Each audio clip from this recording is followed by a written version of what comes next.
So Capillary has a unique structure. How did you think about building this structure which had all the right metrics to go public in India? India has always had that mindset of, value, right? US, on the other hand, is can you discover what the pain point of that individual is? Asia is a very high ROI market. In Asia, what got us scale has always been saying, you're putting $5 on us, you will make $25 of margins. Another playbook that Capillary has pioneered is you integrate Western world companies because software as a concept is pretty old in Western world. In the AI world now, for the average company, you will not make money. US public market, every category has 4-5 companies that have listed. The first and the second sometimes make money. So suddenly now all of these 3, 4, 5, 6, 7 or 20 don't really have a right to exist in many senses. And he said, look, I want to leave now. And it was a very deep conversation. I was like, kya hua? When people like that leave, it's very personal. This was not an employee for you. Your best people will burn out. They will not leave for...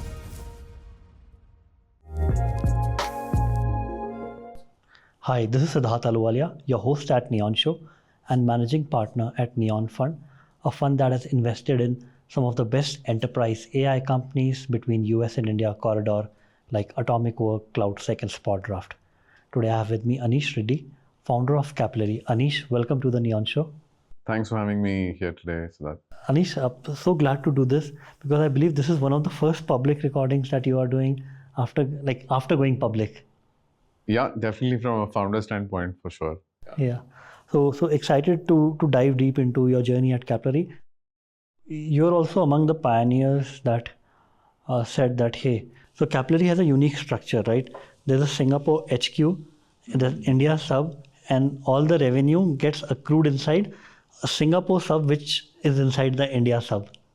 Wow, you've done a lot of research on our structure, but it's a little bit like that. All our India revenue still comes straight to India. Yeah. All the global revenues hit a Singapore subsidiary, which is 100% owned by the India sub, and that enabled you to go public. Correct.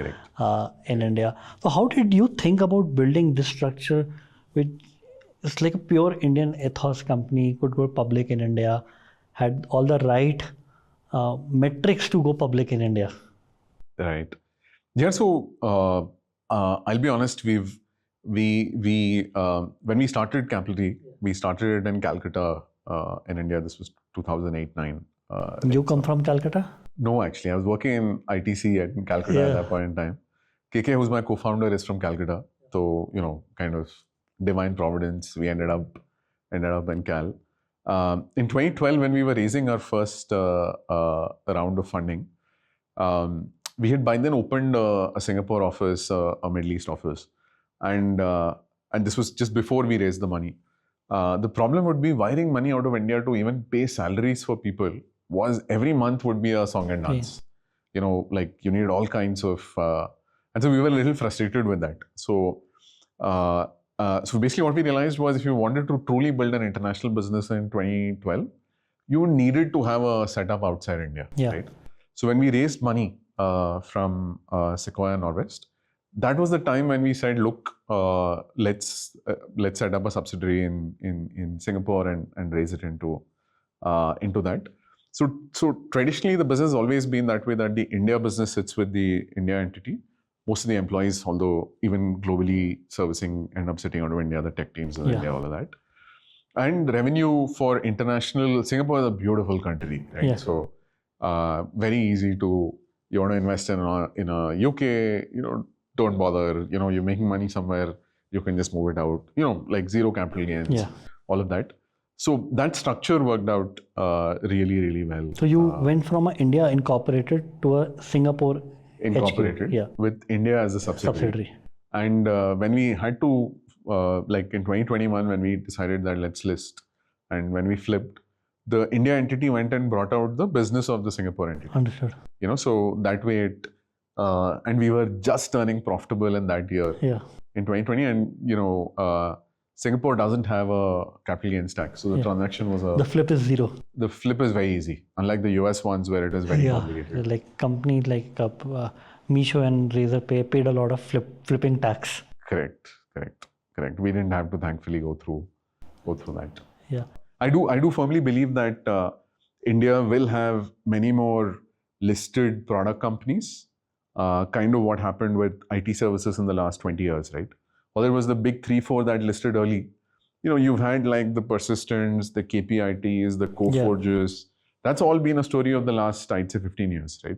I feel India is at that tipping point on, multiple SaaS companies beyond a 50 million, 100 million, profitable. So yeah, I'm very hopeful that people like us listing, people like Amagi listing are going to help get more companies out there, and India will hopefully have not just IT services, but a good large chunk of market cap in the product space as well. Yeah, and that really helped position India as a product nation. The effort that you have almost put like a decade in along with the community. Yeah, no, I'm very hopeful here.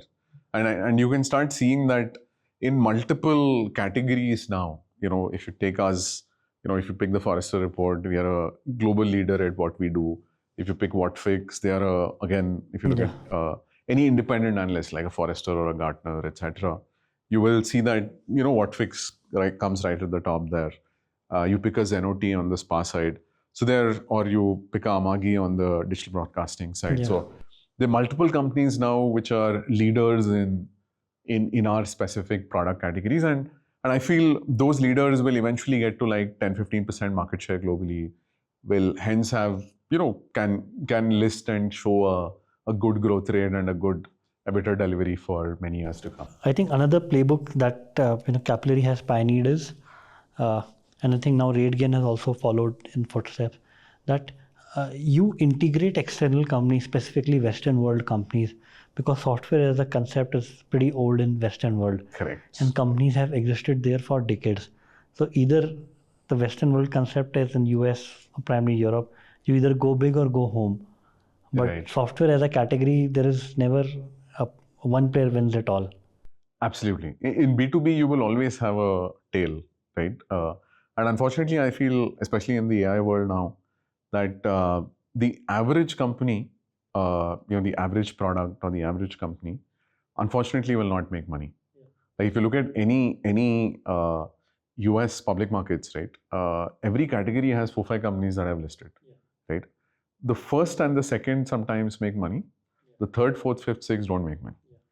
And I feel that is going to be even more pronounced in the AI world, right? That the average product will not make money. So suddenly now all of these 3, 4, 5, 6, 7, all the way to 20 don't really have a right to exist in many senses, right? So and our M&A thesis is a little different. It has been that we buy competitors out and we integrate them into our stack. We upgrade customers over. Because what we realized, like you said, was that it is a red ocean market in the US. A lot of the Fortune 500 already use some product or the other. And so that thesis has worked very well for us. Half our acquisitions, half our growth comes from M&A, half our growth comes from organically winning. We just recently bought, the SessionM business from MasterCard, which is their merchant loyalty business. They have other loyalty businesses as well in SessionM, but in MasterCard. So this one gets us clearly to 115, 120 million, right? So the last few years, if you see, and we'll continue to do this, right? So if you have the best product, you want to milk it with more number of customers and more number of Fortune 500 companies on the platform, right? So the companies that you acquire, you replace their product stack with the Capillary stack? Correct. We typically, what we do is we upgrade those customers over to, we've done 5 till now. 3 out of those 5 are all companies which are featured in the Forrester Wave. Now, if you have to be in the Forrester Wave, you have to be in the top 15. Forrester generally, they have a longer list of 50 in a landscape report, but the Forrester Wave is a much more deeper. So these were like 3 of the top 15 in some senses, right? But you're the best there, right? So for all your customers, it's a clean upgrade. Yeah. That you're moving from someone who's probably 10th or 12th or 7th, something like that, to a number 1 platform, right? So the customers, it's a big upgrade. A lot of these companies were also built with very old tech, so they're usually loss-making or very low margin. That's a lot of companies in the US. And if you look at any category, number of software companies which are going nowhere, low growth, low margin, and it's pretty natural that they would want to sell out and become part of a larger platform where the customers benefit, the employees of that org benefit, as well as the shareholders get some money, they exit and move. Right. So that's been our thesis. Yeah. So let's see. Yeah. And these US companies are available at 1 to 2x of the revenue because the growth is so low that the market there doesn't really give them a multiple just purely based on revenue. Yeah, that is the case even now in India, right? If you're not a market leader, I think just what AI has done to, eventually every business has to trade on a multiple of earnings. Yeah. Right. Might be a slightly future-looking view of earnings, but in some senses there was this whole belief in the US that gross margins will convert to EBITDA, which hasn't happened. To be fair, right? So, and what's happened with a lot of these large these companies in the US, the SaaS ones, is you're just constantly spending a lot of money to be in the same place, right? Your sales cost is just so high, it's 60-70% of revenue, that you're just burning so much money to be in the same place, your churn is high, all of that, right? So I think the market had to correct somewhere. In the name of this AI garb, I think it has really corrected.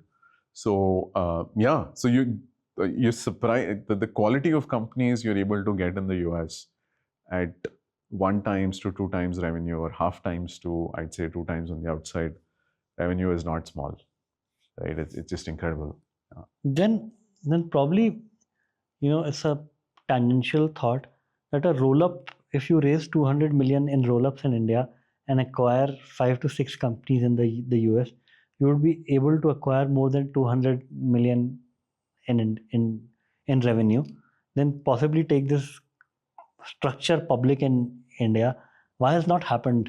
Yeah, so I think the value is, like I said, you will trade on EBITDA multiples, right? Like, look at us, we will eventually trade on EBITDA multiples.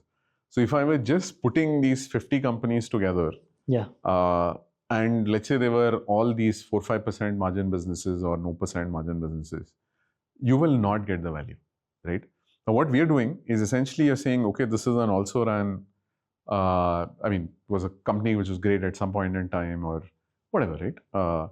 But their tech stack hasn't evolved, or something might be the thing there, or they're sitting in an entity which doesn't think of them to be strategic enough, whatever is the reason, right? So now the value in the Capillary, and this is there in our DRHP as well, comes from actually upgrading those customers from that platform to ours, where suddenly a 15-20% gross margin business becomes a 60-70% gross margin business, which then allows us to reinvest in the product. So the customer constantly keeps getting a best-in-class product. Unlike in a 5% margin business where the business is barely able to, what we've also done is a bunch of these companies that we have bought were very services heavy. Like, to serve one customer, you need 15 to 20 employees. Yeah. In the Capillary stack, like our customer success team is roughly, on an average, we have 115 customers today and 150 people in customer success, right? So very thin compared to like a 10, 12, 15, right? The problem with the 10, 12, 15 is also that, your time to get anything done is very high. So it's a win-win for the customer. It's improved margins for us. So just to add to the thing you were saying, you had 200 million, you bought 200 million revenues, but can this 200 million of revenues deliver me like 35 million of EBITDAs? Yeah. Then there is value, right? Then there's value because the markets will say this 35 million of EBITDA is actually worth like whatever, $1 billion. Yeah. Right? Or $2 billion or $3 billion, whatever is the math, right? Depending on how, whether you're giving a 20 multiple or 30 multiple, etc. If this 200 million of clobbered up revenue is at break even or is at 5 million, I think actually you're at more risk, right? Because it's like 20 different products and you've not like got any synergy going, right? So I feel the value in the roll-up is the value that you add to the businesses that you're buying. I don't think a constellation type model of just clobbering up many companies will work. So you really need a best-in-class product to make it work and replace your best-in-class product with their. With what they have. Because eventually, like the cost of innovating and building a platform is quite a bit, right? If someone has to build the Capillary tech stack again, we every year now spend a couple of 100 crores on product, right? So, and that's just keeping it, at a good place, more features. If I had to rebuild this whole thing, is probably 600-700 crores. Yeah. Right. So it's at least like $80-90 million, right? If you want to spend $80-90 million or even $20-25 million a year, you need to be at that 100-150 million revenues, right? So if you're below 50 million in revenues, I don't know if you have a good reason to like have the best product in the space and keep innovating and keep investing. And which brings me to my next conversation point, right, on AI, where they're saying the cost of literally building a product is going towards zero, is already zero using Claude. Correct. You're absolutely right. So where does it take, the inherent advantage that a company like Capillary has in its domain? Right. So that's where I was heading to. Like the average will become the cost of building is definitely coming down, if not to zero, to 1/5, 1/3, whatever is the math, right? But what to build is still, is still something which, I don't think has got commoditized. Yeah. Right. So the what to build is still and we see this all the time, right? The customers that we work with are all like, we have 2 of the Fortune 10, we have, we have 25 of the Fortune 500 now as customers. And for these guys, whether they're paying Capillary 2 million, 3 million, doesn't matter, right? In their hundreds of billions or tens of billions of revenues that they make, this is all pocket change, right? So for these enterprises, it's a little bit of a certain functionality that I might have, or a certain workflow that we might have, because we have deeply researched and we've industry-leading product, could easily save them $5-10 million compared to an average product which didn't have that functionality, right? So, and hence I believe that what will happen in this AI world is that the best will get even more differentiated from the average, because the average can be built by you. Yeah. The best will be harder to build, right? So which is things like great feature depth. Second is, for a lot of large enterprises, risk is a bigger thing than cost, right? So if like for us, we sit in the core transaction flow, like you get your points or rewards for every purchase you make, every redemption you do, all of that stuff, right? So if I have a downtime of, whatever, like even a few minutes, right? That's going to be like serious impact for. Now, will a large enterprise CIO take that risk of saying, I will build it in-house? It might have 99.9% uptime.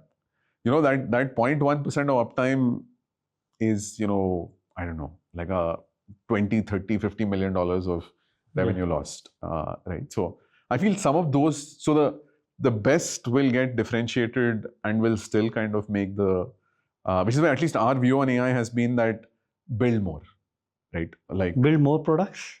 More than building more products, go deeper in your product. Okay. Right? And we happen to be a system of record, because all of this customer data, all of this, all the points, all the liabilities end up sitting on us. So our view has been a little bit more saying, can you be the most intelligent customer system of record, which then also does all the workflows and all the, analytics for them. So we're building not more products.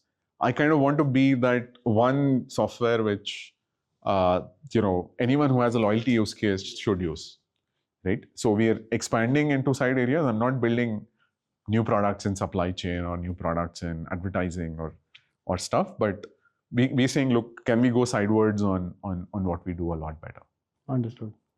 Our view as a fund has been that verticals are hard to replace. Correct. Say, for example, we have a company in construction tech called Merlin.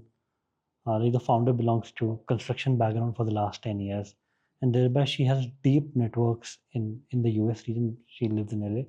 Similarly, we have a company in life sciences called Pinomial, which is deep in pharmaceutical life sciences, right? One of the top 5 pharma company pays them like $1 million a year. I think verticals are very hard to replace because the institutional knowledge you have in vertical cannot be copied. Okay. Actually, I'll say depth is very hard to replace. Verticals is one way of doing depth, but the deeper the product, the harder it is to replace. You're absolutely right. Like, so even in our case, we started with retail. We add 1 or 2 verticals each year, but the intent is that if you're a Fortune 500 and you look at our product and you have already put out an RFP, you should see at least 10 things in my product which you didn't think of till that point in time. Yeah. Right. So only then do we have a right to win. If I'm match for match saying, oh, you wanted this and this is what I have, then I don't think our product teams or the product is doing justice to that, to that customer. Yeah. Right? So I think the other reason where companies will win is companies where, let's say, an enterprise, you are sitting in their internal workflow versus you are sitting in their customer's workflow. I believe Capillary sits in the customer's workflow. Then companies don't touch it very easily. If it's an internal workflow, they still might try to build it themselves or try to replace it. What's your thought on that? I think you hit a very good point, right? So I feel what will get commoditized in the build cycle will be stuff that doesn't change fast, right? What I mean by that is I built it once. Why should I pay subscriptions for stuff that I've built once and is not changing much, right? While anything customer facing tends to change very fast because the customer is moving, your competitor brand has done something, you want to respond to it, you want to do something else. There's a constant movement that's happening, right? And internal IT teams are not structured to change very fast. Internal IT teams are structured on risk, on stability, on 1 year go lives, and then it is there for 5 years, right? So which is where we've generally seen that anything customer facing, marketing teams want great velocity, right? What they don't want to hear is Ramzan is here and I will take 3 months to build something for you. Ramzan is gone now, right? So which is another reason why I feel MarTech has taken off a lot more on the SaaS side. Some of the largest, as compared to probably backendish type products.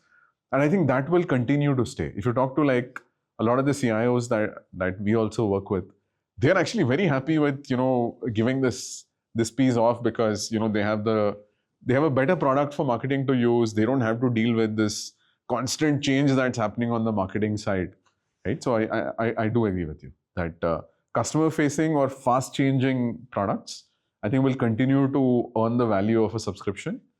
In the AI world, something you can build once and forget, I think will probably not make that bar. So some of the instances that you can share from your journey, right, in Capillary, where you think you really hit product market fit. Right. Let me give a few examples, right? So I think one was very, very early. This was 2008 or 9, I think, early 2009. Basically, it was a recession. The worst time to start a company. Worst time to start a company. I'd actually say it's the best time to start a company, but So what happened with us was, we were trying to. It was a recession, so we said, what will people buy in a recession, right? So we went around asking people, saying, look, we can build good software. We're from IIT. Tell us what your problems are, right? To our luck, Lehman had just crashed, right? So we started the company on 11th of August 2008. Lehman had crashed on, I think, 11th of September 2008. And so when we were meeting these folks, a lot of folks were telling us that, look, customers aren't coming back to stores, there's a recession. So that made us question this thing of saying, okay, like, do you know who your customers are? So we understand why they're not coming back, what will make them come back. Yeah. And we realized that was all most retailers were traders. So it was not like they really knew who their customers was. And, a few of them had a loyalty program and they would expect you to fill a form, carry a card. Who likes to fill a form in a retail store? Who, you have enough cards in your wallet, you throw your cards out. So we said, look, can we replace this whole thing with a mobile, right? So it was still a recession. So our initial pricing, I remember the first 2-3 proposals we sent out saying 5 lakh rupees very early, right? So 5 lakh rupees and then 20% AMC, which was the model then. So one of these customers, he was at Future Group. She actually said, look, there's a recession. I'm not going to buy servers to install your software and all that. Can you charge us a per month fee? We had not heard of Salesforce, we had not heard of Salesforce by then. And we said, okay, fine, $50 per store per month, 2,000 rupees. Dollar used to be 40 then. So we said $50 a store a month. We will, and it was crazy because what would happen is they would try this out in 3-4 stores and suddenly see that 80% of customers are signing up. They would run a campaign at the end of 2 months, and we would have customers coming to us and saying, now I want to roll this out, right? So to a meeting to a pilot was like a 50% conversion rate. To a pilot to a full rollout was a 100% conversion rate, right? So the math in our mind was, we were pricing it at a price where, even a 3-month pilot was 50,000 rupees. Yeah. So it was not breaking the bank for them. The upside was a 4-5% incremental sales. Yeah. If it worked.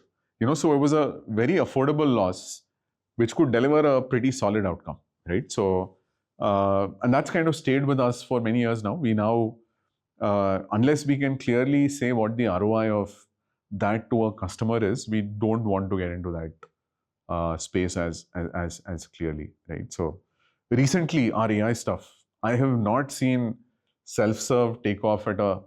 See, what happens in large enterprises is self-serve is a little bit of a myth.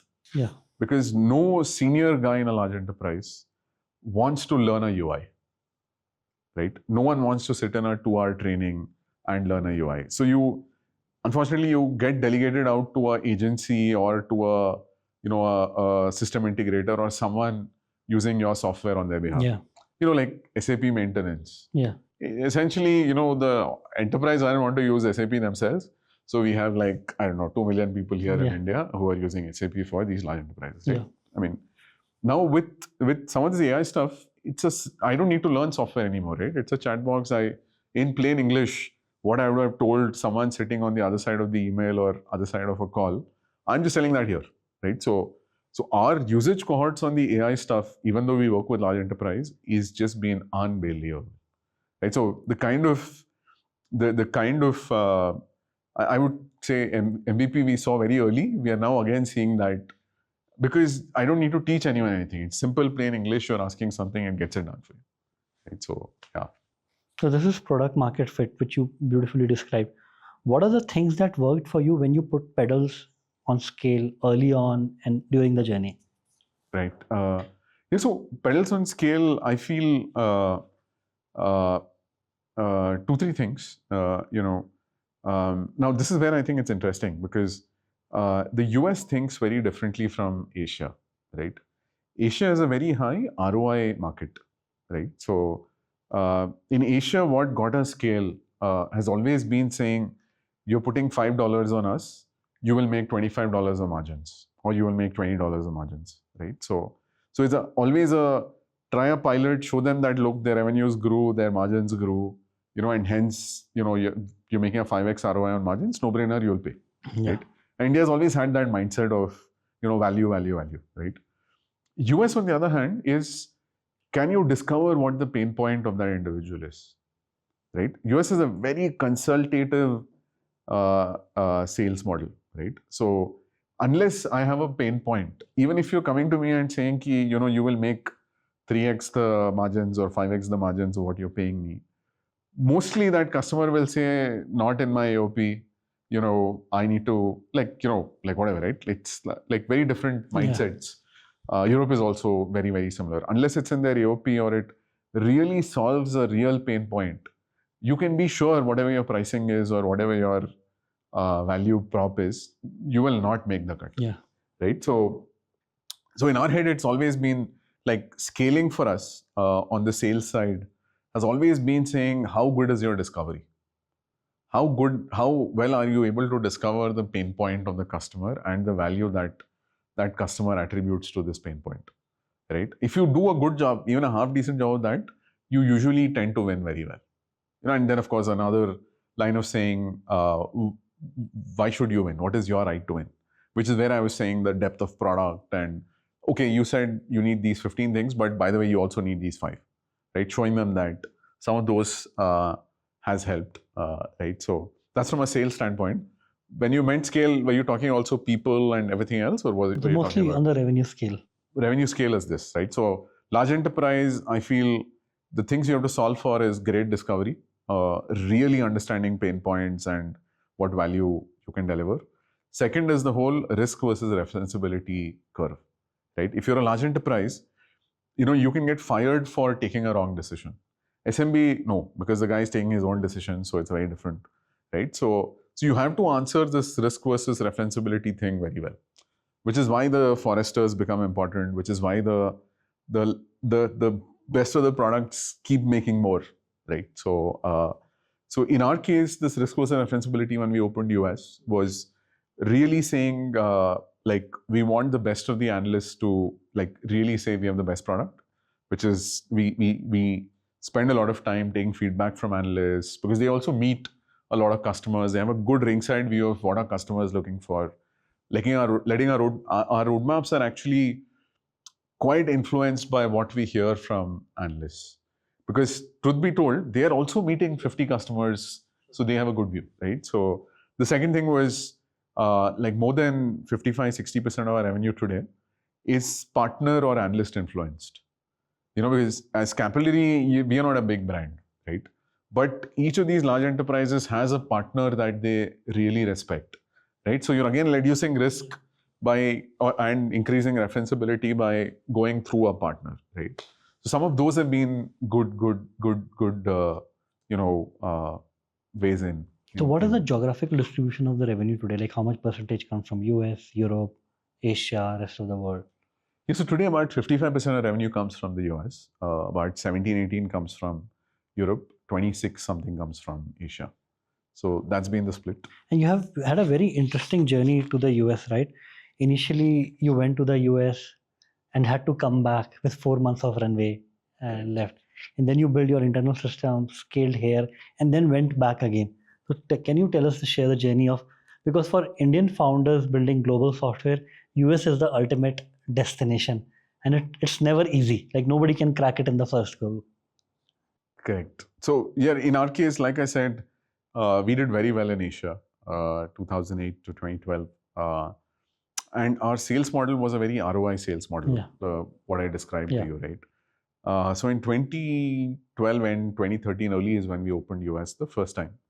And KK, who was my co-founder and our CTO at that point in time, moved to the US.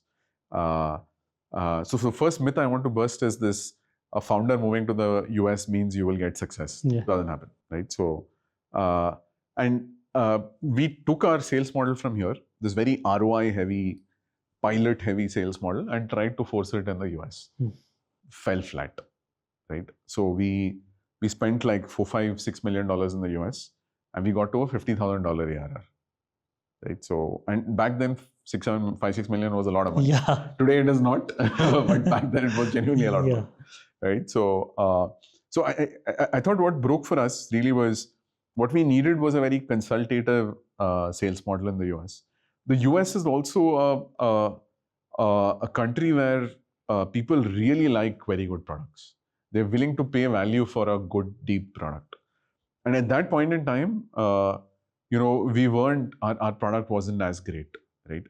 It definitely evolved over the next few years. And what we were also doing in the US at that point in time when we were trying to win was, if we got on a call and someone said, we were a loyalty company. If someone said, look, I want an NPS product, we'd say, okay, we can build it for you. It's a very Indian mindset, right? So, and that never worked, because you were starting to just go instead of going deeper and building a best product, you were going sidewards and building many things, which kind of didn't actually help our cause. So when we went back into the US in 2020, I mean, the learning then in 2020 was that we had kind of got to this 28, 29 million revenues. We were already working with some of the best companies in Asia, so we had a good product. But Asia, as you know, is not a great paymaster. Yeah. Right? So could we build a $100 million revenue company just on Asia? Answer was unfortunately a no for us. Can you build that in a horizontal HR type space like a Darwinbox has? Answer is yes. Right? So for us, it's pretty clear that this will take you only this far. Right? So, and so when we wanted to open the US again, we started totally the other way around. We first went to analysts. They saw our product and started saying, look, why are you guys not in the US? We went to CEOs of companies, CEOs of companies who were big on loyalty. Right? So like people who had built like 50, 60, 70 $1 million revenue companies in the US in the loyalty space, showed them our product, right? And they were all like, look, you guys have like a lot more than, like, there's this guy who, he basically said, look, what I have been wanting to build for 10 years is what you guys have. So why are you guys not in the US, right? So, and even when we opened the US, we said we will only sell our loyalty stack. Although we had an e-commerce product, we had an engaged product. So we were now, like, we did exactly the ulta of what we did the first time around. And I also answered risk and referenceability in a very nice way. I said, look, it'll take us 5 years, and we had opened many countries by then. By that time, I assume you must have been 10, 15 million in ARR. We were actually, I think, we were about 27, 28, but COVID got us down to 15. Yeah. So we were like actually 15, 16, 160 crores of revenues or something like that in that year. We basically, for this risk versus referenceability thing, we went and did a small acquisition. It was a 25 crore revenue company, 5 customers, 15 employees. But suddenly, and they were in Minneapolis, so you had 15 employees in the US. And that basically made a lot of these large enterprises feel that they are a safe option to work with. So it was that team, which is very excited about a great product that we had, that combo really worked, right? So, so I feel if you want to do the US well, some of these, right? Deep product, good referenceability. The founder moving to the US a lot of times is essentially reducing risk. Yeah. Right? That the individual is it's a necessary but not a sufficient condition. It is. I don't know if it's a necessary condition also. Okay. I'll be like, I haven't moved. Yeah. But we've gone from, I don't know, 0 to 60 million in US revenues in about 4 years. Yeah, I think when people see Capillary, people see an 18-year-old company, but they don't see this part which you just mentioned, that your US revenue is only 4 years old, which is 4-5 years old, right? So I think if you're smart enough about dealing with some of these pieces, I think you'll be fine. So to iterate again, because a lot of our founders would want to learn this on, go with US with a lot more focus. Correct. With a lot more consultative mindset, with a lot of pain discovery mindset. Don't try to sell everything to everyone. Yeah, the US is definitely not a market that you sell to. It is a market that buys. Yeah. And there's a difference there, right? So if you're solving a pain point, they'll buy. If not this year, they'll come next year, but they'll buy, right? So India is the other way around, right? So unfortunately, we are all very value focused, and that doesn't work in the US. And India teaches you very push-based selling, that you have to show up again and again and again, right?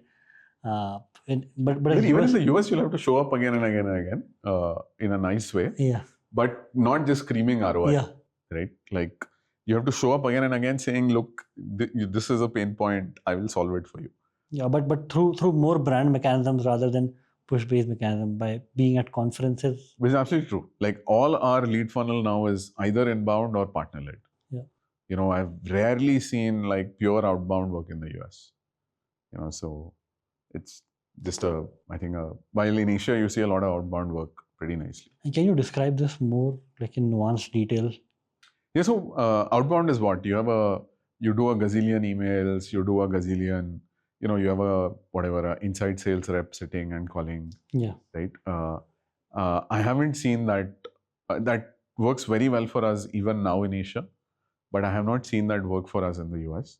US is a lot more, you get featured in an article in a CRM magazine or a retail magazine. Someone reads up about you, comes to the website. or you have a network of partners. So if someone's coming up with an RFP, this partner gets to know and they push you in, or you're on a Forrester. So it's a lot more, I want to do my research and then go to who are the top 3-4 I should reach out to type market than okay, the guy called me 15 times and hence I will buy from him, right? So yeah, and that's like even now, right? I feel we do a lot of work now on trying to be, if you search on loyalty in a ChatGPT or a Gemini, we want to come up there saying, look, it need not be about saying I want to buy software, but you talk about something. I want to say, look, okay, here, and it, by the way, I reference this article from the Capillary website, right? So things like that, right? So it is a lot more.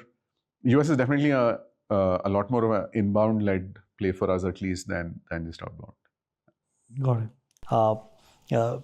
We discussed before our podcast that you have been doing Vipassana for the last 6 years. Right. Right. Can you tell us about your journey, how you got initiated into it, and what's the change that you have seen in yourself and the people around you, your company, your relationships? I think slightly long answer there, but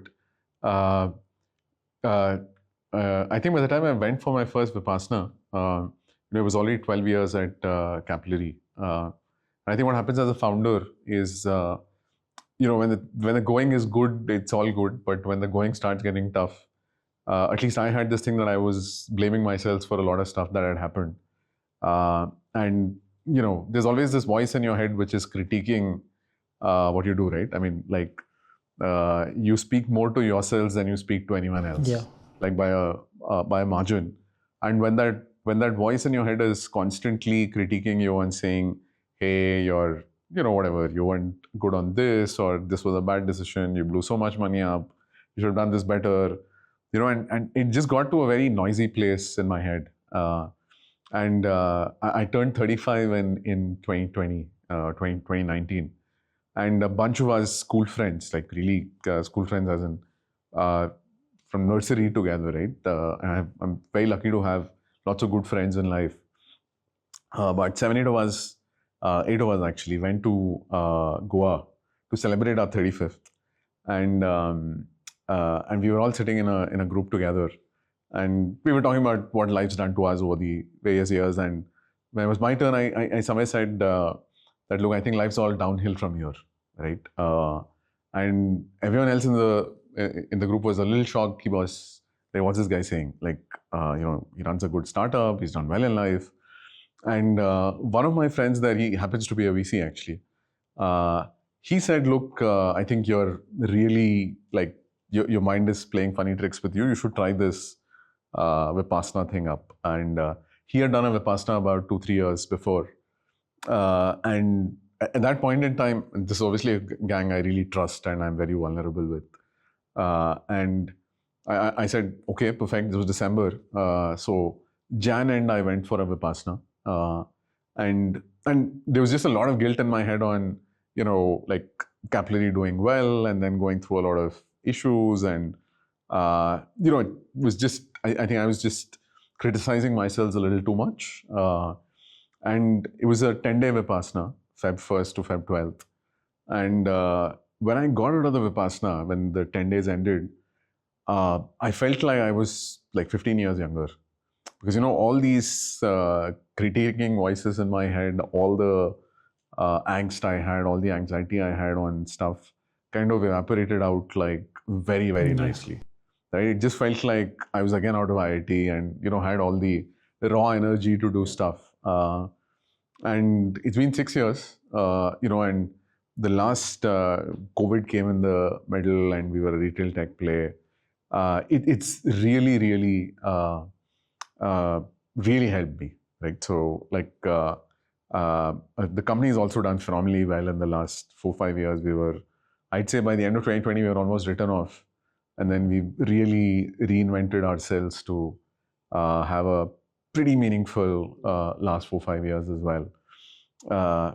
For a founder, I think we end up accumulating a lot of garbage in our heads over a period of time. Every failure, every sometimes success also, right? Success also hits your head like way too much. I feel there is a need to like keep cleaning your mind up. When you grow too fat, you go do a detox. You don't eat stuff for like whatever, right? A week, 2 weeks, a month. No sugar, this, that. We really don't do that with our minds, right? We are constantly like absorbing. You're constantly thinking. You're constantly, even when you sleep, half the time your mind is like active and doing something, right? So, Vipassana, that way I feel is a great way to like keep cleaning your mind up. I do a Vipassana every year now, and do you practice daily also? Yeah. Like come what may, like morning 45 minutes to 1 hour is a given, right? So I don't do it twice a day. It's usually recommended you sit in the evening as well, but I'm super tired by the time I get to that. But yeah, in a year, at least 250 days in a year, I would sit in the morning for an average of 45 to 50 minutes. Right? So, and you also asked how does it help the company and stuff, right? So, so surprisingly, a lot of my folks in the company came to me and said, "You have changed." Yes. Right after my first Vipassana, and we've had about 40 people in the company now go for a Vipassana themselves. And I don't think we have forced anyone to. It's basically people seeing change and saying, I also want to be as calm. And I also want to not react as much and, be more present, all of that, right? So, and we now have a thing that, beyond the 20 days of personal time off you get, you can do a Vipassana every year. So there's another 10 days of Vipassana leave you get, right? So, and I think I now believe there are multiple advantages to it. So the first one is people who go and when they come back, I think more than make up for, like we're not in the brick making business, right? Yeah. We're in a creative business, and I feel once they come back, they're so much more effective. They don't hold all the baggage they had. Like decision making is so much more clarity in decision making. So that's a big advantage that you see. A lot of founders who've been around me have also gone for Vipassana. It's interesting. I think it's a great way to, I think, making yourselves more sharp and yourselves more, clear in your decision making and thinking. Right? So what is the clear difference between Aneesh pre-2020 and post-2020? Yeah, I think like most, I think I definitely operated from a place of fear and anxiety a lot more before 2020, right? So you're constantly afraid of this employee who might leave, who you have to retain. 100 use cases, right? A customer who might churn, a competitor who's like undercutting you, like, and some of those fears don't necessarily convert to great decision making, right? I definitely believe that like taking decisions from a point of calm, from a point of acceptance, is a far better way to take decisions than taking decisions from a point of fear or worry or anxiety, right? So I feel the post 2020 Aneesh was a low baggage, accept things the way they are, and sit calmly and decide. Now, in fact, I have a kind of a rule that if there is a big decision I need to take, I usually think after I have sat in the morning, right? So like 6 to 7 is usually my morning sit. Used to be 5:30 to 6:30, but whatever, right? So and after that I sit down and think, right? So and I really think it's helped with a lot of clarity on especially the big decisions, right? Like opening markets, closing markets, deciding to IPO, this, that, and all. I feel I take some of those decisions not out of greed or not out of anxiety, but from a place of calm now. Yeah. And one thing unique about the Capillary culture, since we talked about that, and your team gets 10-day Vipassana leave also, right? Is out of 730 members in the team, 100 plus have stayed for more than 10 years. What has led to this kind of a culture? Yeah, so I think I've been extremely lucky as a founder, to have like really good team members all along. We are now 17, 18 years old, right? We're 17 years as a firm now. And out of the 730 employees, about 130 have spent more than 10 years with us, right? So it's like, if you compare that to Bangalore, I think we are like 5x better in terms of retention. Our monthly churn is 1%. 1% of our team leaves every month, which is very low. Till COVID, it used to be 5% a year, right? So I think a few things that have worked for us is, one, we're not the best paymasters. We are like, there's always been this belief that when we started Capillary off, a bunch of people who joined us were kind of people who knew us, not necessarily personally, but would have, worked with us at other, at the other companies that we worked, or were juniors from IIT Kharagpur. And so there was always this feeling of a community more than a company, right? So, and I do believe that, there is a lot of value for an employer in not just thinking of an employee as compensation and title, but going beyond, right? So we do a lot of stuff, like we do a lot of, I like to think of Capillary as like the college hostel that, we went to, right? There was a very healthy dose of sports. There was a very healthy dose of like just great friends, right? So we do a lot of that, right? So as the company started maturing, as people started getting, like high tenure in the firm, right? 5-6 years, we realized that, people started, there were a few of them who left saying, look, I'm bored, right? I'm bored, I'm tired. We started realizing that burnout seems to be like a big part of why, people leave, right? And so we now consciously, every 4 years, anyone in the company, every 4 years, you can take a full month off fully paid, right? So the idea being that go for a sabbatical, learn a new skill, and every single time someone's gone on a sabbatical, they come back more energized, one. Second is their team ramps up a lot faster because the individual is gone. They don't have access to their email, all that stuff.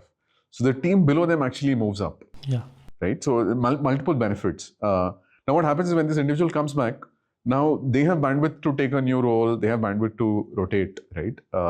So that's one thing that's really worked. I think you avoid burnout, you help the team scale up with this whole sabbatical thing we have. The other things that we've done, which kind of works very well for us, is every 2 years we actually rotate people. I do believe that beyond just compensation, people also want quality of work and quality of learning, right?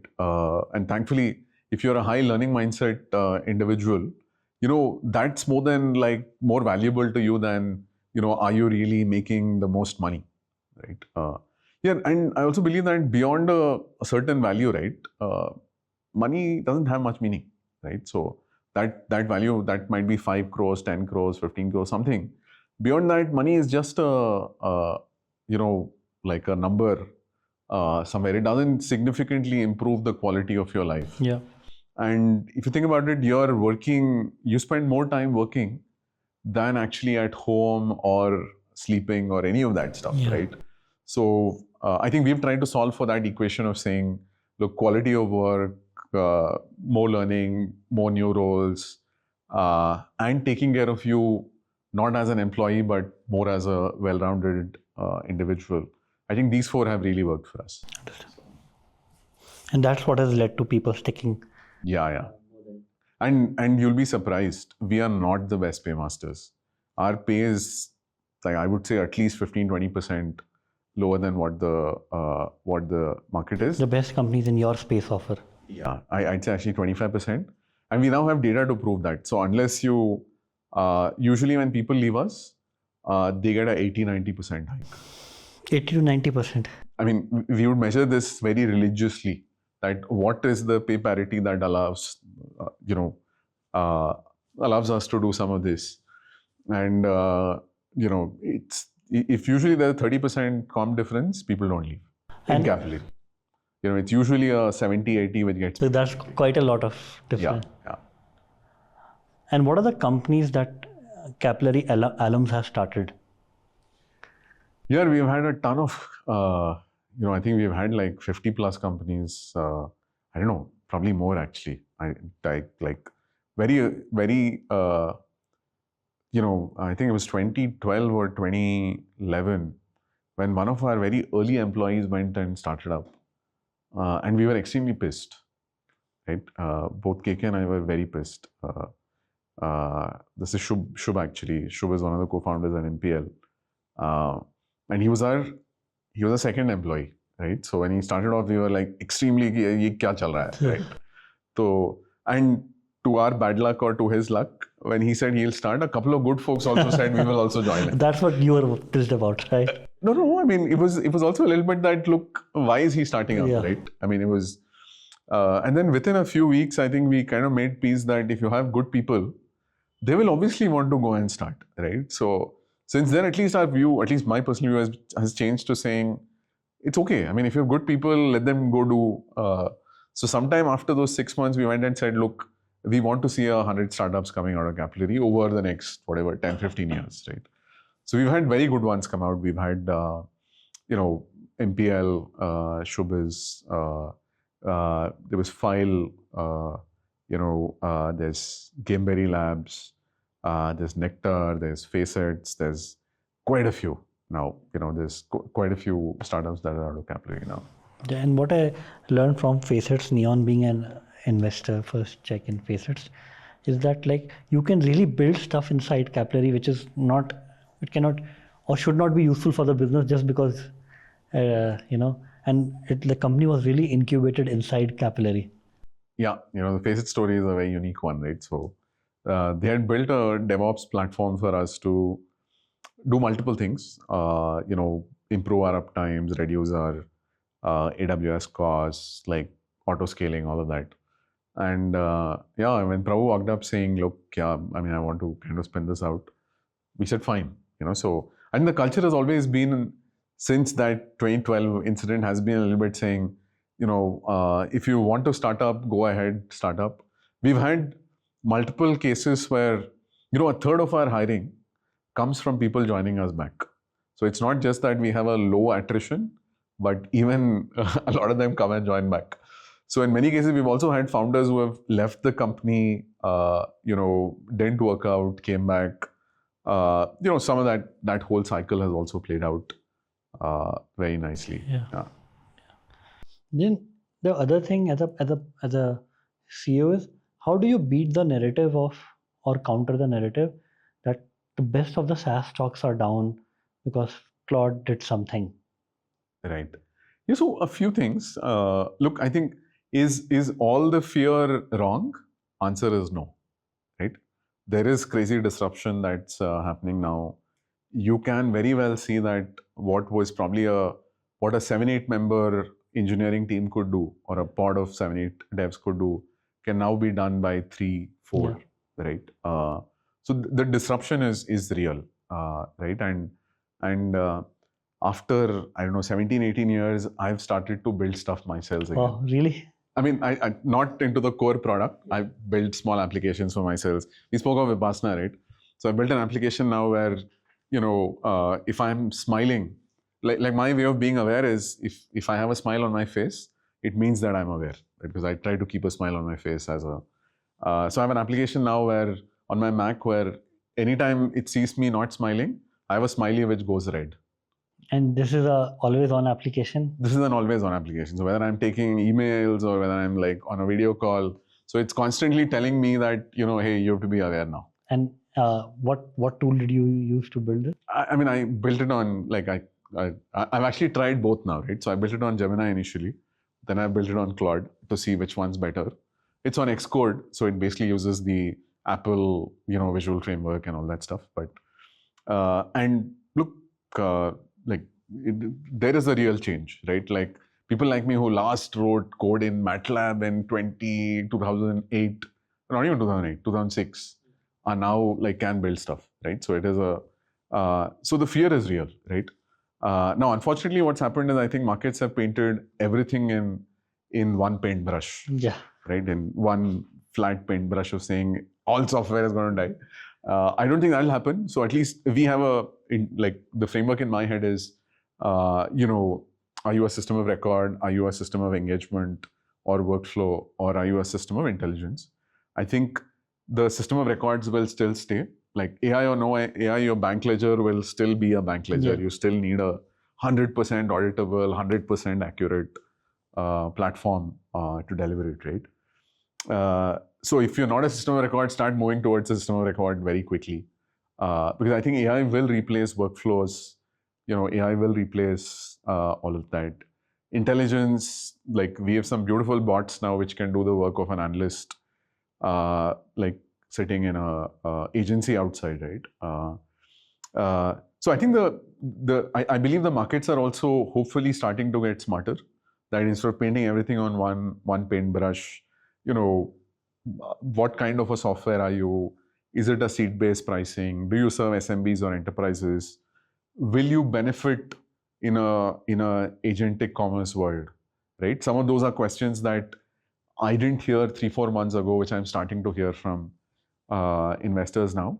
So I do believe in a 6-month and year time frame, you will probably see a shakeout on what survives and what doesn't. And in this journey of, let's say, building from 0 to 60 mil ARR in the last 4 years, what are some of your other learnings which we have not covered? What has been the learning? Sales side, I think we discussed a fair bit. I think people is another we should touch on, right? So the first time we raised big money from Sequoia Norwest, this is I'm talking about 2012, we went from 100 to 400 people in about 18 months, right? It took us 4 years to get to 100. It took us another 18 months to get to 400. And I think the one big learning then was money is never the rate determining factor of how fast you can hire. It's actually how fast you can onboard, right? So it's how fast you can onboard people, right? And I believe inherently you are restricted there. Like I have this rule now that I will not hire more than one direct report in a quarter. And no one should. Because when you're getting a direct report, it's also a lot of work for you also to onboard them, get them to a productive place, and in startups especially, if an individual is not delivering in the first 6 months, there's no chance they'll deliver. You might have hired someone thinking of the next 5 years, but if that individual is not able to cross the line in the first, I'd say 3-6 months, you're getting nowhere with that individual, right? So, because in startups, in large companies, hierarchies work. Someone is an SVP, some employee will listen to him. In startups, your right to exist is, I can get stuff done, right? I mean, as an employee, your right to exist is not your title, is not your seniority, is really whether you can solve a problem and get stuff done, right? So, and hence I feel ki, your rate limiting factor on adding team members or adding is actually, how many can I onboard at any given point in time, right? So, so that's been a good learning, right? So we now, I think we make far fewer mistakes on hiring and onboarding and not working, because our pace of hiring is a lot more slower.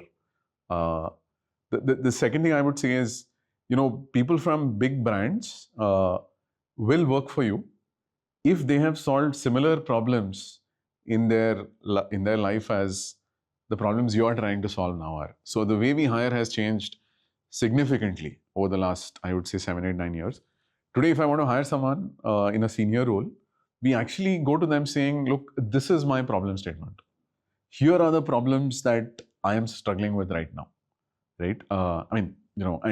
And it's usually a thing of them coming back and saying, how would you solve these 5, 6, right? And are intuitively those solutions making sense to you, right? Not just on face value of saying ki, oh, ye Oracle mein solve hua tha aise, to ye chalega kya? Because culturally you're different, your context is very different. I feel so, not just hiring someone because they have a good title in a big place, but really, can they be successful in the first 6 months? Because here are the 6 problems I'm going to give them anyways, right? So, and some of that has helped us in, third, I mean, a few things: take the hard call sooner. There is like insane value to taking the hard decisions soonest, right? Because once you've taken those hard calls, right, then you're not living in a place of anxiety. So then even the worst news is a better news than what you had assumed, right? So I've always, even COVID, like we took calls like extremely, like, we March 27th, the country went into lockdown on March 20th, right? March 27th, we basically let go like a third of the team. And we then focused all our efforts in getting them placed everywhere. Okay. So 220 out of the 250 had jobs by, April 20th, right? If I had done the other way around of saying, I will keep waiting for what happens. And it was good that we did that, because our revenues actually fell by 50% in the next. Because all retail outlets stopped. We were all retail, right? So our non-retail survived. Good groups like the Tatas, the Birlas said, we will still pay you. But majority was gone, right? So it really helped us reset and do the right things for our employees, for our vendors, for everyone, right? So some of those are learnings, but yeah. So tell me, I think one of the most important questions that I want to focus on is on the people side. Right. Right. So first is, when you initially said within the first fundraising, institutional fundraising, you went from 100 to 400 people. What are the things that broke, and then how soon were you able to fix? What measures you took, and then on slowly building the team to the current stage? Right. Yeah. So what broke?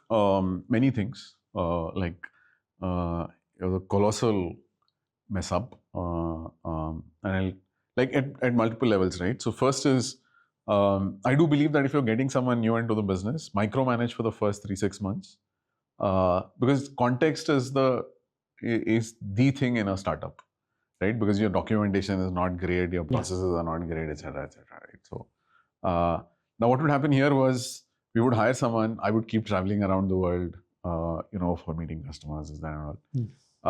The onboarding was terrible, right? So, and what would end up happening with these folks was, they were all good people, right? So I don't think their failure was about them being bad people. I think it was a little bit more that we didn't deal with them well.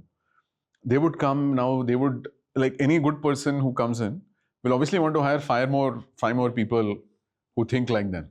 Now you get those 5 more people. Now they are also not onboarded very well, right? So it's a and so what ended up happening was, you suddenly had these very deep silos. Like the tech guy is doing his own thing, the customer success guy is doing his own thing, the HR guy is doing his own thing. And each of them have their own big viewpoints on what to do, and all I was probably doing was managing politics between them. It got to a point where it was a little bit like that. And luckily at that time we had one of these, Sequoia had this gentleman called Ganesh, who ended up becoming our CEO in much later. And I was struggling with this problem, right? So, and Ganesh offered to spend a day or 2 a week with us.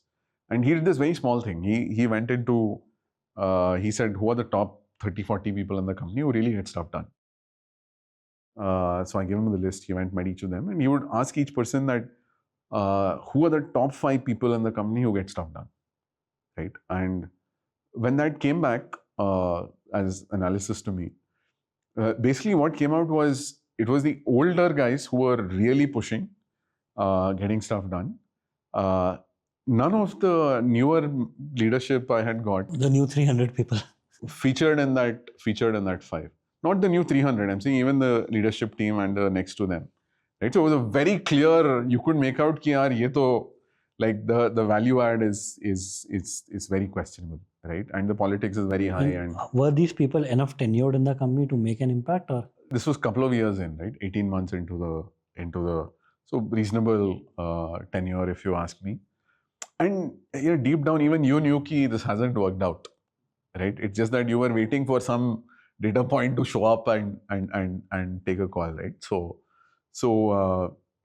we actually It's actually pretty crazy. So at the end of those 2 years, sometime in, I would say, early 2015 or end of 2014, I actually overnight said, I'm basically removing one full layer of leadership. And we just got like different people up. And after that, what we did was slightly different. We said, look, I have great talent in the company. Now I need to scale this talent up rather than constantly looking for people from the outside, right? So we actually do a lot on coaching, right? Every first-time manager in Capillary gets a coach, gets an exec coach, right? So because I know that that individual, okay, he's only spent 2.5, 3 years and become a manager now. I know he might last 10 years with me. So I better invest in that individual now, right? So unfortunately, most companies don't do that, right? They say that, look, this individual is not scaling, but what are you doing to make him scale, right? Is a question that you really need to answer with, right? So we do a lot of coaching. We do a lot of rotating roles, so that that individual gets empathy. Like our engineering leads, our product managers spend insane amount of time with customers, right? So we, in 2015, 16, we did this thing that every lead or every product manager actually owns a customer. There is a customer success guy and all of that stuff, but this individual is also going for the QBRs. This individual knows that there is a... So like bringing some of that context closer, that's really helped us because, now number of times I really need to go out to make a hire is far fewer, right? And if it's someone internal bumping up, culture is better. A lot of that stuff works very well. Having said that, we've got people from the outside also. Like, I mentioned Ganesh, Shubro, who headed India for us. Tons of people we've got from the outside who have done very, very well for us. But it's always been this model of saying first 3-6 months is extreme micromanage. And once they are part of the culture, once people have seen successes with them, is when people also start trusting, and then you're by yourself. In your journey, if you have to attribute the current success of Capillary to 5 major decisions, what would they be? 5 major decisions, what would they be? Wow, that's a very deep question. First is, I think when we started, we did some things very smart, right? So that whole period of, not just going to build what we wanted to build, but we spent 6 months speaking to customers before we wrote a line of code, which I think was a very, very good decision because by then we knew who our first 5 customers are. We weren't selling, we were listening, right? A lot of that played out very, very well, right? So the initial part, I would say that was a very, very big aha for us. The second decision, I think, was, our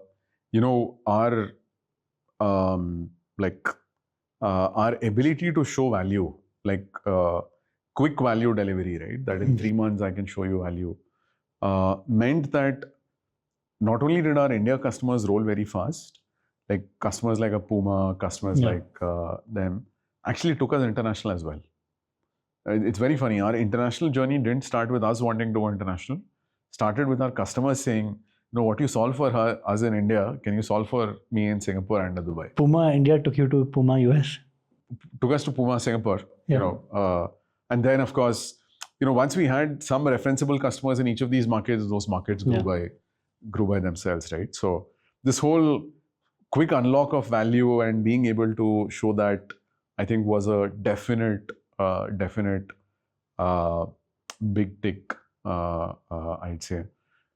I'm just trying to chronologically go through, so I'd say 2015, 16, when our approach to do we just want to give the highest pay package and titles, or do we want to become more than that, really happened in like 2014, 15. And this was a very interesting conversation I had with a wingmate of mine from IIT who joined us from Yahoo, worked with us for 5 years, did very, very well for us. And then he's a wingmate, right? So I can clock anything with him. And he said, look, I want to leave now. And it was a very deep conversation. I was like, kya hua? Right? Like, and when people like that leave, it's very personal. Very painful. right? It's like, even for you, it is very personal as a founder, right? This was not an employee for you, right? This was a, like, and that's when I realized this whole burnout and this whole piece of, and our policy changed significantly at that point in time. We said, take your sabbaticals. I started doing this thing that, if someone's not taken a holiday in the last 2-3 months, I actually push people to take breaks, right? So, because what I realized is your best people will burn out. They will not leave for comp or for some of those other reasons, right? Our HR, I won't call it HR, but our people policy or people philosophy, I think, is very unique. That I would say is like when I said I want to do this, a lot of people questioned me saying, like, what are you doing, right? We do these inner peace retreats. We do a lot of stuff to go beyond just being an employer. No, I have been part of Morpheus along with Samir Guglani. I have seen Capillary conduct some of those retreats as Morpheus. Oh, very interesting. Got it. I didn't realize you were part of that gang as well, right? So so that I would say is a third big one. The fourth one I would say is during COVID. This thing of saying take the hard calls sooner, right? I think is something that stuck with me forever, because I think that was the difference in us surviving or us dying. I did see a lot of other companies who were in similar spaces, travel or retail, or where they just couldn't make it. Like good companies, but and it was even harder for us because a lot of the 250 people I let go had spent 10 years with us. So it was also like soul crushing. But I thought the end outcome was great because we could get all of them placed. If you had ever called me saying, this question helped me, I had made all those calls back to them saying, look, I had helped you, now hire from me. Yeah. Right. So I still strongly believe that take the hard calls sooner is the fifth one I would say is, a lot of times strategy in startups is usually a shiny object problem. Yeah. Right? Ki kuch naya aaya, kuch naya dikha. The founder has changed his gaze towards it. The founder has changed his gaze. The whole team has also changed their gaze towards it. Right? I now strongly believe that strategy is something you do once in 2-3 years, because you have to let it play. Yeah. Right? You have to let it play, and hence, like these pivots that we did in, I would say, 2021 type time frame of saying we'll open US, we'll shut down our e-commerce business, we'll shut down our SMB business, we will focus only on large enterprise. Those were all very deep in a sense that it was part of that coming down of revenue and all that stuff. But without that, we wouldn't have gone from that 15 million to whatever 115 million run rate now in I'd say a 4-5 year time frame, right?